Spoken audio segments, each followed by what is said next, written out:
Prime India news देख रहे हैं आप। मैं हूं तनु। बिहार के सारण में जहरीली शराब से घटी घटना के बाद मानवाधिकार की टीम जांच के लिए बिहार पहुंच रही है। वहीं बिहार सरकार टीम के आने का विरोध कर रही है। बिहार सरकार के वित्त विभाग के मंत्री विजय कुमार चौधरी ने कहा है कि बिना किसी सूचना की टीम बिहार पहुंच रही है और आखिर आ ही क्यों रही। दूसरे राज्य में भी शराब से मौत हुई, लेकिन मानवाधिकार की टीम वहां तो नहीं गई। गुजरात के मोरबी में पुल टूटने से सैकड़ों लोग मरे, लेकिन टीम वहां नहीं पहुंची। लेकिन सारण में सिर्फ 42 लोगों की मृत्यु के बाद इस तरह का रवैया क्यों? वहीं जनता दल यू संसदीय बोर्ड के राष्ट्रीय अध्यक्ष उपेंद्र कुशवाहा ने राष्ट्रीय मानवाधिकार आयोग की टीम के बिहार दौरे पर कहा कि मुझे इस टीम के बारे में कुछ नहीं कहना है, लेकिन अगर इस तरह की घटना कहीं और होती हो, गुजरात या कहीं और, तो टीम को वहां भी जाना चाहिए और वहां भी जांच करनी चाहिए कि वहां टीम जाती नहीं है। इसका मतलब है कि यह पूरी तरह से राजनीतिक व्यक्ति के द्वारा कराया जा रहा है। उन्होंने कहा कि भारतीय जनता पार्टी शराब कांड पर जबरदस्ती हल्ला कर रही है। 5 दिन के विधानमंडल सेशन को बर्बाद कर दिया और आरोप हम लोगों पे लग रही है कि यह सरासर गलत है। उपेंद्र कुशवाहा ने यह भी कहा कि सभी लोगों ने शराबबंदी कानून के समर्थन में हाथी आया था और हमको यह पता है कि पूरी तरह से इस कानून का भी कार्यान्वयन नहीं हो रहा है। इसको लेकर सभी का सहयोग चाहिए और सभी लोग सहयोग नहीं कर रहे हैं और सरकार की आलोचना में लगे हैं। आप लोगों से बात करने का कारण जो आप ही लोगों के माध्यम से हम लोगों को, सरकार को पता चला था कि आज राष्ट्रीय मानवाधिकार आयोग की टीम, कुछ हमें जो अभी तक ज्ञात है कि कुछ उसके पदाधिकारी आए हैं और कुछ आने वाले हैं। मुख्य मुद्दा उसी से जुड़ा हुआ है। सही बात यही है कि बिहार सरकार इस मामले को समझ ही नहीं पा रही है और जो मीडिया के माध्यम से बातें सामने आई हैं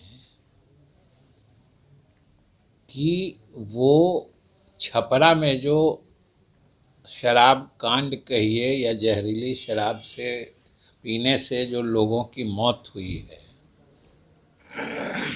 उसी सिलसिले में आ रहे हैं। जैसा पता नहीं वहीं से उन्हीं लोगों ने बताया होगा। तो ये हम लोगों के या बिहार सरकार की समझ से परे है, जो वो आखिर किस मकसद से आ रहे हैं।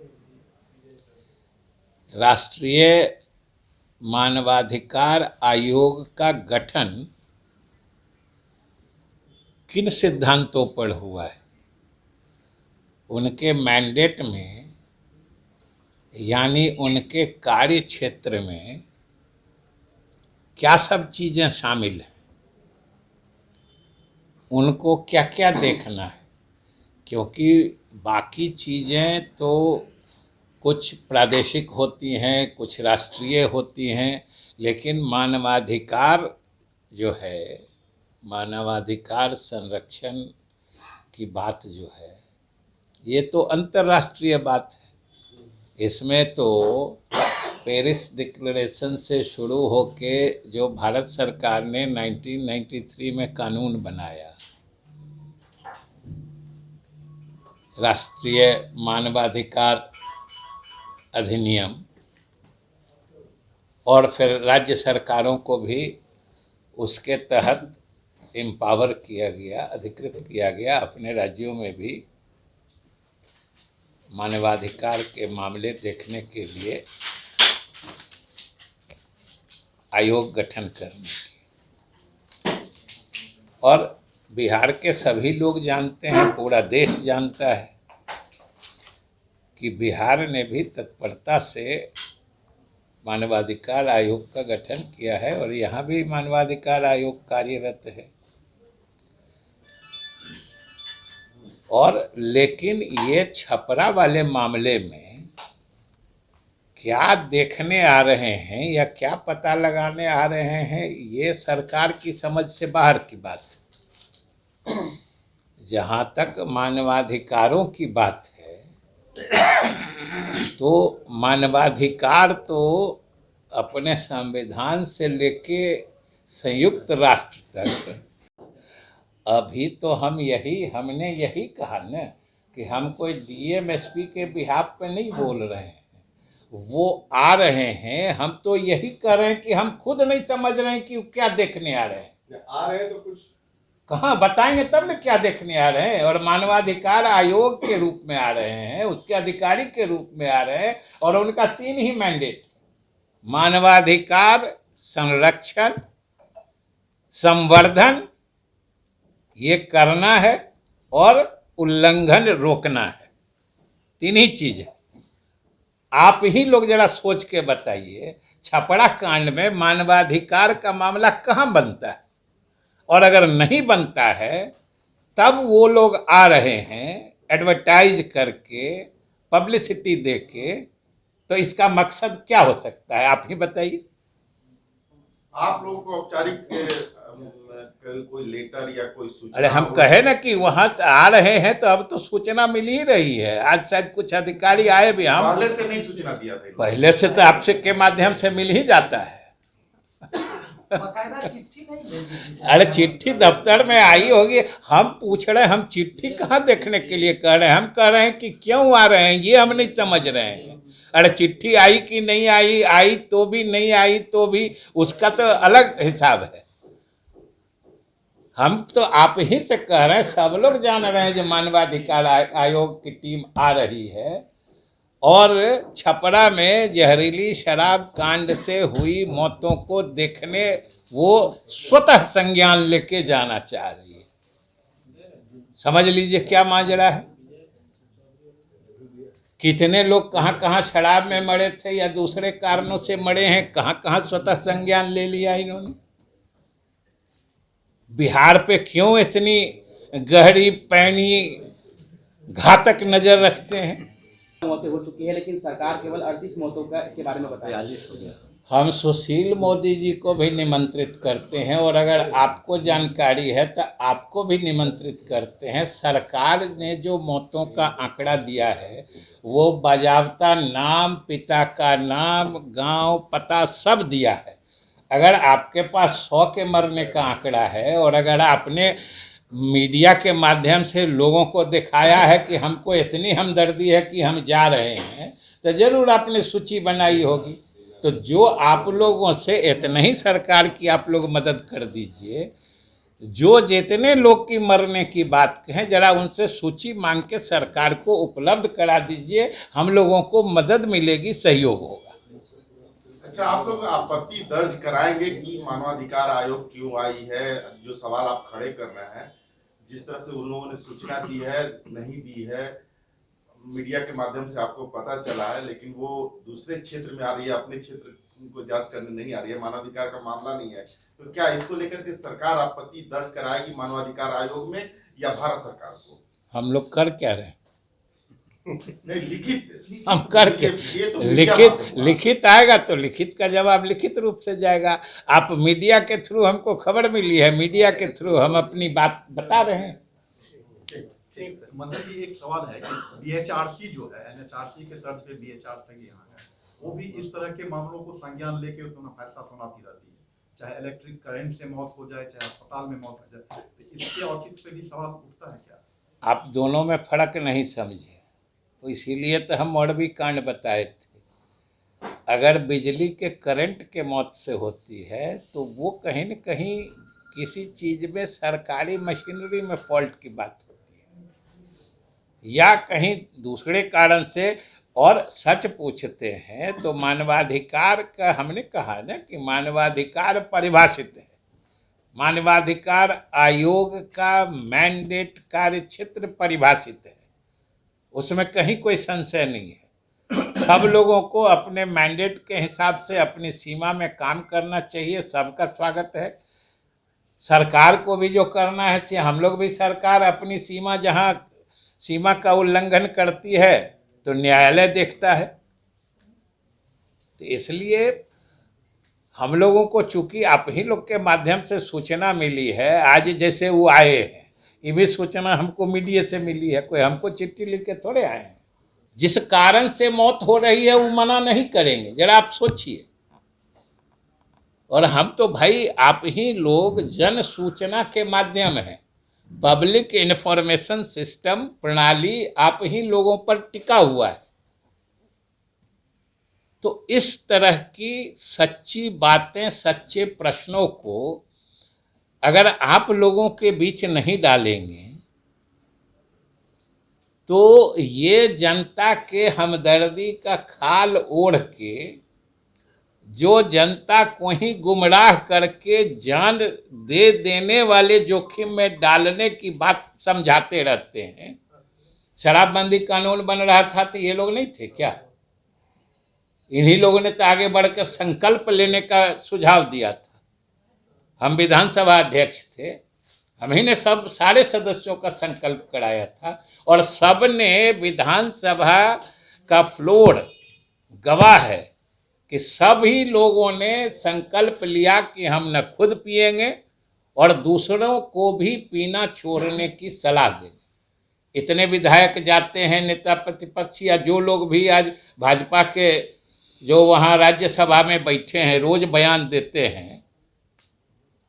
जो संकल्प लिया था उसके अनुरूप एक आचरण है? उन्होंने कहा था कि हम पीने वाले को सलाह देंगे जो पीना छोड़ दे। ये सब का संकल्प लिया हुआ है। विधानसभा में आपको वीडियो मिल जाएगा। अब पीने से मौतें हो रही हैं, राजनीति करेंगे लेकिन नहीं पीने की सलाह जिसकी कसम खाए हैं वो नहीं करेंगे। ये चरित्र तो जनता देख रही है कि इनको न जनता से हमदर्दी है, न मौतों पर कोई अफसोस है। ये सिर्फ अपनी राजनीति के लिए मुद्दे खोज रहे हैं, क्योंकि नीतीश सरकार की उपलब्धियों में इनको कुछ मिल नहीं रहा है। और ऊपर से आज जो इस तरह की मर्यादित संस्था है राष्ट्रीय मानवाधिकार आयोग, उसका अकारण इस मामले का संज्ञान लेके उसमें भी आने से पहले मीडिया में प्रचारित करना। अब आप सोचिए कि हम आ रहे हैं देखने के लिए, तो देखने आने से पहले उनका जो अपना गठन का मैंडेट है, गठन की जो शर्तें हैं, जो जो चीज उनको देखना है उसमें बता देते ना। शराब पी के मरता है तो उसको देखना भी मानवाधिकार आयोग का देखना काम है। जो उनका गठन है, जो उनका कार्य क्षेत्र है, उसमें तो मानवाधिकार भी परिभाषित है और आयोग को क्या देखना है, क्या करना है, ये भी परिभाषित है। हमारे मुख्यमंत्री नीतीश कुमार जी ने अभियान चला के पूरे बिहार के लोगों को शराब नहीं पीने की सलाह दी है और शराब छोड़ने की सलाह दी है। तो सरकार की नीति तो साफ है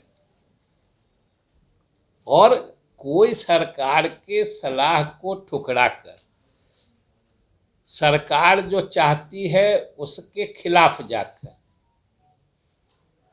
शराबबंदी कानून को तोड़कर गैर कानूनी ढंग से शराब जो उपलब्ध कराई जाती है वो भी किन किन प्रदेशों से आ रही है देख लीजिए। आज तो बिहार पुलिस जो आपूर्तिकर्ता लोग हैं, जो धंधेबाज हैं दूसरे प्रदेशों को, उनके दूसरे प्रदेश में भी जाकर पकड़ रही है। कहाँ कहाँ से पकड़ा रहे हैं देख लीजिए। उत्तर प्रदेश से, हरियाणा से, मध्य प्रदेश से भी पकड़ाए हैं लोग, शराब माफिया लोग। यहाँ किस पार्टी की हुकूमत है जानिए। और जो लोग शराब बंदी वाले प्रदेश में अपने यहाँ से शराब को स्मगल कराने का जो सरकारें मार्ग प्रशस्त करती हैं, बल्कि शराब माफियाओं को सहायता देकर शराबबंदी वाले प्रदेश बिहार में शराब की कालाबाजारी कराते हैं, वैसे प्रदेश के हुकूमतों के बारे में तो कोई कुछ नहीं बोल रहा है।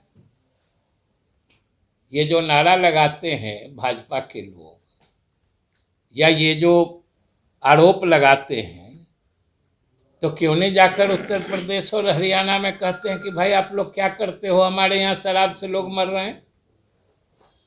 हम लोग तो सरकार की तरफ से चाहते ही हैं, और इस तरह की घटनाएं शराबबंदी कानून को औचित्य प्रदान करती हैं, जो ये कितना जरूरी कानून है। शराब पीने से जान जाने का भी जोखिम होता है, ये घटनाएं ये प्रमाणित करती हैं। और सरकार इसीलिए नहीं चाहती है कि कोई बिहार का आदमी शराब पिए, हम लोग तो कहते हैं। लेकिन सबसे आश्चर्य की बात है, इस तरह की संवैधानिक या मर्यादित कहिए, अगर संवैधानिक नहीं भी है, जिस भी एक्ट के तहत बना है, अगर राष्ट्रीय स्तर की मर्यादित संस्थाएं इस तरह का अकारण एक परसेप्शन बनाने की कोशिश करेंगे, तो हम लोग तो इसको उचित नहीं मानते हैं कि अगर शराब पीने से मौतें होती, सब जगह ही जाते होते, यहाँ भी आते, हम लोग भी को भी कुछ ऐसा आश्चर्य नहीं होता। लेकिन हम लोगों को न सिर्फ आश्चर्य है, बल्कि इस बात का दुख है जो भाई इस तरीके से बिहार को सिंगल आउट या डिस्क्रिमिनेट करने की कोशिश क्यों हो रही है। बिहार सरकार ने शराबबंदी कानून बनाया है, लोगों को शराब नहीं पीने की सलाह देता है, तो ये कोई हम लोग गलत काम अपराध कर रहे हैं क्या। जितने भाजपा के नेता जा रहे हैं, छपरा भी गए हैं और जगह गए हैं, इतनी बार आप लोग को उन लोगों ने बयान दिया है, किसी ने कहा है कि लोग शराब पीना छोड़ दे, शराब पीने से जान का जोखिम होता है, किसी ने कहा है।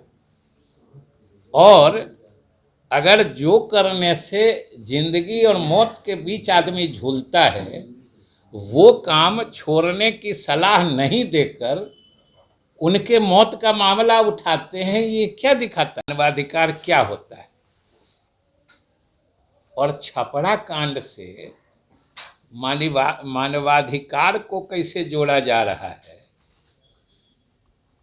या इस राष्ट्रीय आयोग को छपरा कांड में मानवाधिकार से जुड़ा कौन सा मामला दिख गया, ये हम लोगों के समझ में नहीं बात आ रही। क्योंकि राष्ट्रीय मानवाधिकार आयोग का गठन जो हुआ है, उसमें भी स्पष्ट लिखा है कि ये मानवाधिकारों के संरक्षण और संवर्धन के लिए आयोग है, या फिर अगर उसका उल्लंघन कहीं हो रहा है तो उसको देखना है।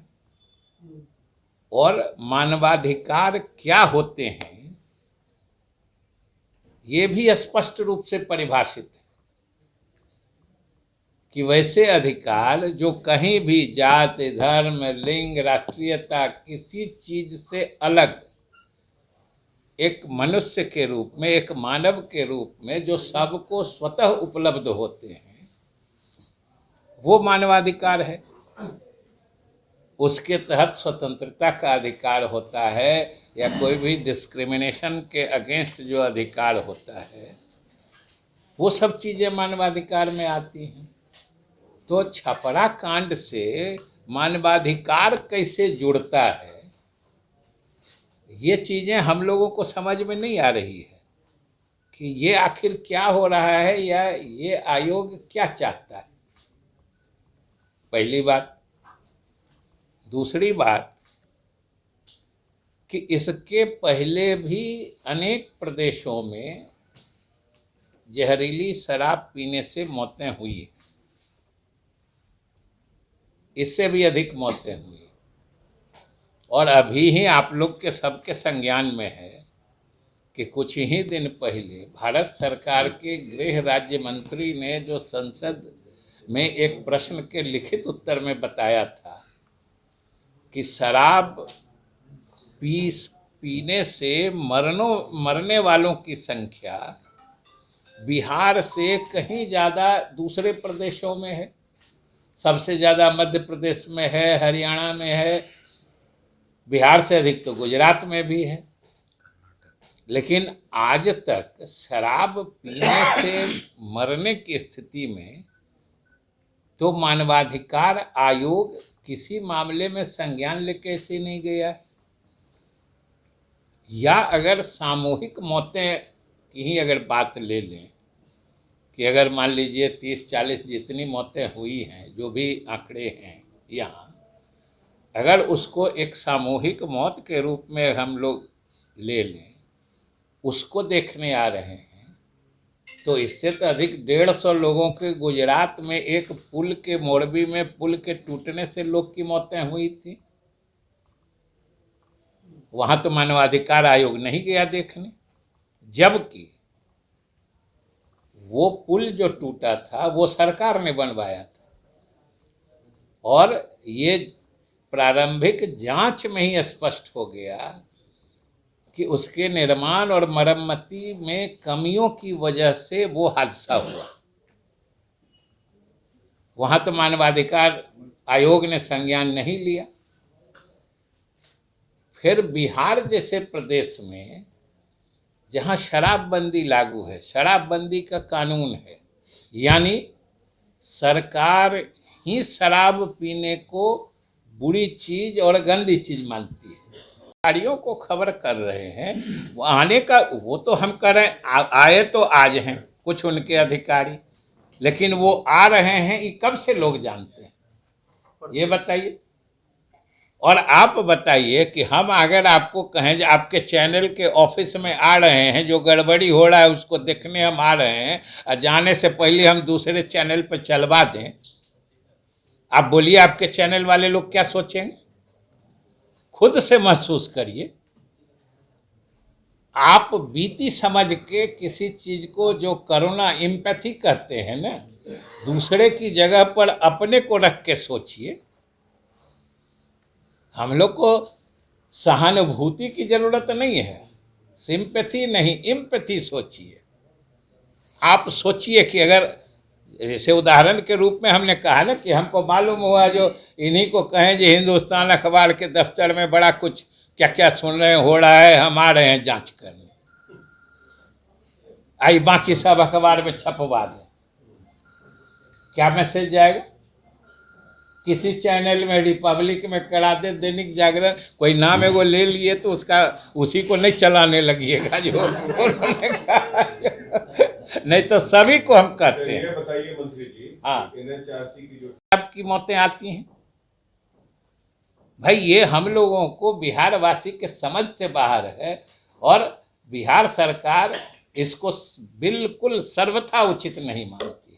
इस पूरी खबर पे आपकी क्या राय है, हमें कमेंट कर जरूर बताइएगा। परफेक्शन IAS, UPSE और BPSC फाउंडेशन क्लासेस के लिए समर्पित संस्थान। यहाँ आपको UPSE selected and interview appeared faculties द्वारा गाइड किया जाता है। Separate batches for Hindi and English medium. 65वीं और 64वीं BPSC एग्जाम में 69 और 107 रिजल्ट्स एवं 66वीं BPSC एग्जाम में 131 रिजल्ट्स हासिल किया है परफेक्शन IAS टीम ने। Perfection IAS, Kumar tower, boring road, Patna. शादी बाजार लहंगा अब नहीं रहा महंगा। यहाँ आपको होलसेल रेट पर bridal lehenga, party wear fancy lehenga, Banarasi silk sari, pure silk sari, organza sari, chiffon sari, georgette sari एवं लेन देन वाली डिब्बे वाली साड़ियों के साथ साथ ब्राइडल चुन्नी, शर्टिंग, सूटिंग और कपड़ों से रिलेटेड सभी प्रकार के सामान उपलब्ध हैं। Shop number T103, Khetan supermarket, Patna.